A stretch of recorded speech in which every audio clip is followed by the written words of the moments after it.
Hello everyone, मैं हूं आदर्श कुपौत। Start करते हैं आज का वीडियो। आज का वीडियो होने वाला है हमारी सबसे मोस्ट ऐसी सीरीज जो इसको आप लोगों ने सबसे ज़्यादा सपोर्ट किया। वो सीरीज है हमारी टॉप 10 मोस्ट इंपोर्टेंट क्वेश्चन वाली सीरीज। इस सीरीज को आप वैसे ही बहुत ज़्यादा सपोर्ट करें, उसके लिए आपको बहुत बहुत थैंक यू मेरी तरफ से। इस सीरीज के अंदर आज हम देखने वाले हैं डोमेस्टिक वायलेंस एक्ट, घरेलू हिंसा से महिलाओं का संरक्षण अधिनियम 2005। इस एक्ट के ऊपर से, इस एक्ट के अंदर से मैं सारे इंपोर्टेंट क्वेश्चन लेके आया हूँ। अब ये एक्ट इतना बड़ा तो नहीं है कि इससे मैं आपको 10 क्वेश्चन निकाल के ला के दे सकूँ। अगर 10 क्वेश्चन की अगर हम बात करेंगे, 10 क्वेश्चन निकाल के लाऊंगा तो पूरा ही एक्ट वैसे ही कंप्लीट हो जाएगा। तो इसके अंदर से मैं आपको सिर्फ 3 इंपोर्टेंट क्वेश्चन बताने वाला हूँ। इसके साथ 10 बुलेट पॉइंट बताने वाला हूँ। जो बुलेट पॉइंट व्हाट इज में भी आ सकते हैं, जैसे कि एक बुलेट पॉइंट है साझा गृहस्थी, तो साझा गृहस्थी किसे कहते हैं, इस टाइप से भी आ सकता है। और एक्सप्लेन वाले में भी आ सकता है कि साझा गृहस्थी किसे कहा जाता है, समझाइए, इसे एक्सप्लेन कीजिए, इस टाइप से भी आ सकता है। तो उन 10 बुलेट पॉइंट को भी आपको देखना है, जो कि छोटे छोटे ही हैं। और इसके साथ 3 इंपॉर्टेंट क्वेश्चन जो मैं आपको बताने वाला हूँ, इनको भी आपको देखना है। अब हर वीडियो की तरह इस वीडियो में भी मैं आपको बता देना चाहता हूँ, ये फाइल आप लोगों ने पहले ही देख ली होगी। इस फाइल में ये बता देने वाला हूँ मैं कि मैं ये सारे इंपॉर्टेंट क्वेश्चन कहाँ से लेके आ रहा हूँ। मैंने अलग अलग यूनिवर्सिटी के सारे ही ओल्ड पेपर को इकट्ठा किया, किसी से 5 साल के, किसी से 6 साल के, जितने मुझे मिल सके उतने ओल्ड पेपर मैंने इकट्ठा किए। उन ओल्ड पेपर को इकट्ठा करने के बाद मुझे ये फाइल बनाई। इसमें हर एक यूनिवर्सिटी के अलग अलग सेक्शन वाइज मैंने सारे पेपर जमा रखे। अगर आपको ये फाइल चाहिए, ये पीडीएफ फॉर्म में, अगर आपको ये ओल्ड पेपर चाहिए आपकी प्रैक्टिस के लिए, तो ये मैंने गूगल पर अपलोड करके उनकी गूगल ड्राइव की लिंक फ्री में अवेलेबल करा रखी है। आपको कैसे डाउनलोड करना है वो मैंने अलग वीडियो में बता रखा है। वो वीडियो की 5 ईयर ओल्ड पेपर की वीडियो की लिंक मैं आपको डिस्क्रिप्शन में दे दूंगा, जहां से जाकर के आप इसके डाउनलोड कर सकते हैं। कैसे डाउनलोड करना वो भी देख सकते हैं, डायरेक्ट लिंक भी आपको उसी में मिल जाएगी। अब इसी पेपर से मैंने सारे क्वेश्चन को अलग लिखा, तो करीब 400 क्वेश्चन के आसपास बनते हैं डोमेस्टिक वायलेंस एक्ट के। इन 400 साढ़े 400 क्वेश्चन में से मैं आपके लिए 3 इंपॉर्टेंट क्वेश्चन और 10 बुलेट पॉइंट छाट के लेके आया हूँ। तो वो अब मैं आपको बताना शुरू करता हूँ। इन सबको मैं अलग लिख के ले आया हूँ। तो स्टार्ट करते हैं आज के वीडियो को। फर्स्ट क्वेश्चन इसी एक्ट के नाम पर ही, कि घरेलू हिंसा से महिलाओं का संरक्षण अधिनियम 2005। तो पहला क्वेश्चन भी इसी प्रकार है कि घरेलू हिंसा क्या है। सबसे पहले तो इसे एक्सप्लेन कीजिए। क्या घरेलू हिंसा के लिए किसी महिला के विरुद्ध वाद लाया जा सकता है, या फिर सिर्फ पुरुष के विरुद्ध ही वाद लाया जा सकता है, ये भी बताइए। What is domestic violence, can a complaint be about against a women for domestic violence और नॉट, ये भी आपको बताना है। घरेलू हिंसा क्या है और क्या घरेलू हिंसा के लिए किसी महिला के विरुद्ध ही वाद लाया जा सकता है या नहीं लाया जा सकता है, ये भी आपको बताना। इसके साथ ही सेकंड मोस्ट इंपोर्टेंट क्वेश्चन के ऊपर आ जाते हैं। ये फर्स्ट क्वेश्चन लगभग लगभग हर एक पेपर में, जितने भी मैंने पेपर देखे उस सब में रिपीट हुआ है, क्योंकि इस एक्ट से छोटा सा एक्ट है तो ज्यादा क्वेश्चन बनते नहीं है बड़े क्वेश्चन के रूप में। तो 2 या 3 ही क्वेश्चन है जो हर बार रिपीट होते ही जा रहे हैं। तो आपको इन क्वेश्चन को, 3 ही क्वेश्चन है, इन 3 को बहुत अच्छे से देखना है। अगर आपको इनके आंसर कहीं नहीं मिले तो आप डायरेक्ट गूगल से ही डोमेस्टिक वायलेंस एक्ट की जो है पीडीएफ डाउनलोड कर सकते हैं। जो ऑफिशियल जो डायरेक्ट है वो डाउनलोड हो जाएगी, वहां से ही आप इनके आंसर को देख सकते हैं। बुलेट पॉइंट के आंसर भी आपको वहां से मिल जाएंगे। कैसे देखना वो भी मैं इसी वीडियो में आपको आगे बता दूंगा। वैसे हम आंसर डिस्कस नहीं करते हैं, परंतु ये ज्यादा बड़ा नहीं है, तो आप इस वीडियो में मैं आपको थोड़ा बहुत बताता चलूंगा। तो पहला क्वेश्चन था घरेलू हिंसा क्या है और इसे महिला के विरुद्ध ही क्या घरेलू हिंसा का वाद लाया जा सकता है या नहीं लाया जा सकता। सेकंड क्वेश्चन है घरेलू हिंसा से महिलाओं का संरक्षण अधिनियम 2005 के अंतर्गत अनुतोष के लिए आवेदन एवं सुनवाई की प्रक्रिया का उल्लेख कीजिए। अनुतोष के लिए यानी कि रिलीफ के लिए कहाँ आवेदन करना होता है, उसकी क्या प्रोसेस होती है, उसके बारे में बताइए। किसके लिए? घरेलू हिंसा से महिलाओं का संरक्षण अधिनियम 2005 के अंतर्गत, 5 के अंडर, 2005 वाले इस एक्ट के अंदर किसी महिला को रिलीफ दिलाने के लिए, किसी महिला को रिलीफ लेने के लिए कहाँ आवेदन करना होता है, उसकी क्या प्रोसेस होती है, ये आपको बताना है। अब आ जाते हैं थर्ड क्वेश्चन और लास्ट क्वेश्चन के ऊपर। थर्ड इसका सबसे इंपॉर्टेंट क्वेश्चन मुझे जो लगता है वो है संरक्षक अधिकारियों एवं सेवा प्रदाताओं की नियुक्ति एवं कर्तव्यों पर प्रकाश डालिए। संरक्षक अधिकारी, ये संरक्षक अधिकारी क्या होता है वो सब आपको इस सेकंड वाले क्वेश्चन में मिल जाएंगे कि कहाँ आवेदन करना होता है, उसकी सुनवाई कैसे होती है, तो उसमें संरक्षक अधिकारी भी आ जाएंगे।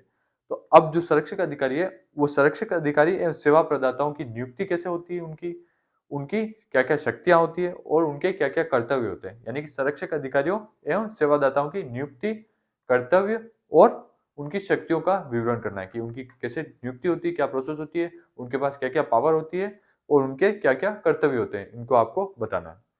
तो ये तो हो गए 3 हमारे मोस्ट इंपोर्टेंट क्वेश्चन इस एक्ट के, जो कि मुझे नहीं लगता कि इससे ज्यादा कोई इंपॉर्टेंट क्वेश्चन बन सकते हैं, क्योंकि ये ज्यादा बड़ा एक्ट नहीं है जो, और हम यहाँ पर सारी क्वेश्चन नहीं देख रहे, सिर्फ मोस्ट इंपोर्टेंट क्वेश्चन पर ही फोकस कर रहे हैं, इसीलिए मोस्ट इंपोर्टेंट मुझे 3 ही लगे, इसलिए मैं 3 ही लाया हूँ। बेफालतू में 10 क्वेश्चन ला करके आपका और मेरा दोनों का टाइम खराब करने का कोई मतलब नहीं बनता है।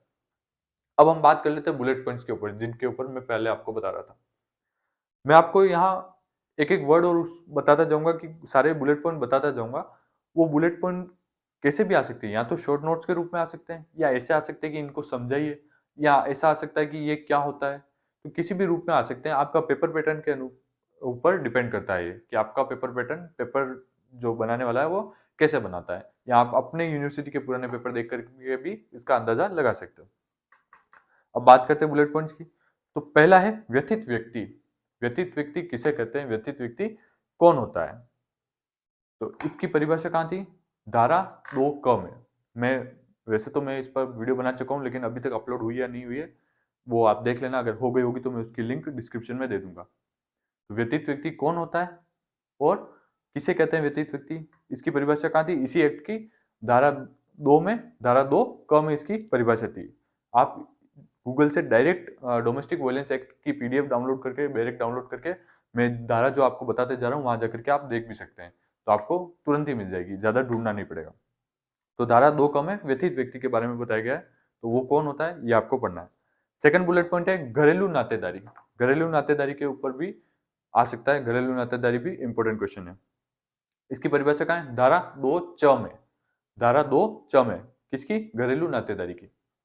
अब बात करें थर्ड पॉइंट की, तो थर्ड है साझा गृहस्थी, जिसका मैंने एग्जांपल दिया था। साझा गृहस्थी किसे कहते हैं? साझा गृहस्थी क्या होती है? इसकी परिभाषा कहाँ है? इसकी परिभाषा धारा 2 घ में।